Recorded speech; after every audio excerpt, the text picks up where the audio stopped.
লসাগু নির্ণয় কিভাবে করতে হয় দেখো, খুব সুন্দরভাবে শিখিয়ে দিচ্ছি। এখানে আছে 15, 20 আর 18, এই তিনটে সংখ্যাকে লসাগু করতে হবে। দেখো লসাগু বার করার জন্য এইভাবে তোমরা দাগ কেটে নেবে। তারপর দেখো এই তিনটে সংখ্যার মধ্যে যে কোনো দুটো সংখ্যাকে এমন কোন সংখ্যা দিয়ে ভাগ করা যায়। তিনটেকেও ভাগ করতে পারি, আবার দুটোকেও ভাগ করতে পারি। দেখো এখানে তিনটে সংখ্যাকেই আমরা কোনো একটা সংখ্যা দিয়ে ভাগ করতে পারবো না, কিন্তু আমরা 2 দিয়ে ভাগ করতে পারবো, 20কেও ভাগ করতে পারবো, 18কেও ভাগ করতে পারবো। 2 10-এ হয়ে যাবে 20, 2 9-এ হয়ে যাবে 18, কিন্তু 15কে দেখো ভাগ করা যাচ্ছে না। তাহলে এই 15টা কি হয়ে যাবে, নিচে যেমন আছে নেমে যাবে। এরপরে কি করব, এরপরে আবার এমন একটা সংখ্যা নেব যেটাতে অন্তত পক্ষে দুটো সংখ্যাকে ভাগ করতে পারবো।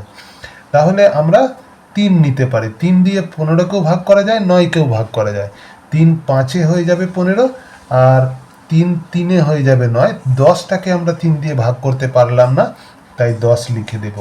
এরপরে আবার দেখো, আমরা এই তিনটে সংখ্যার মধ্যে 5 এবং 10কে আমরা 5 দিয়ে ভাগ করতে পারবো। 5 দিয়ে ভাগ করলে 5 1-কে 5 হবে, 5 2-এ 10 হবে, আর 3কে ভাগ করতে পারলাম না, তাই 3 সংখ্যাটাকে নিচে নামিয়ে দেব।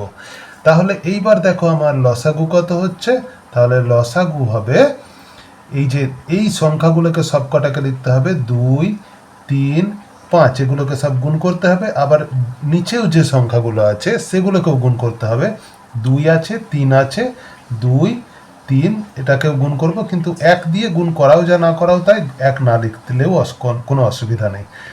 এইবার এই সংখ্যাগুলোকে গুণ করব। 2 3-এ 6, 5 6 30, 30 2-এ 60, 60কে 3 দিয়ে ভাগ করলে 180 হয়ে যাবে উত্তর। তাহলে লসাগু কত হলো, 180।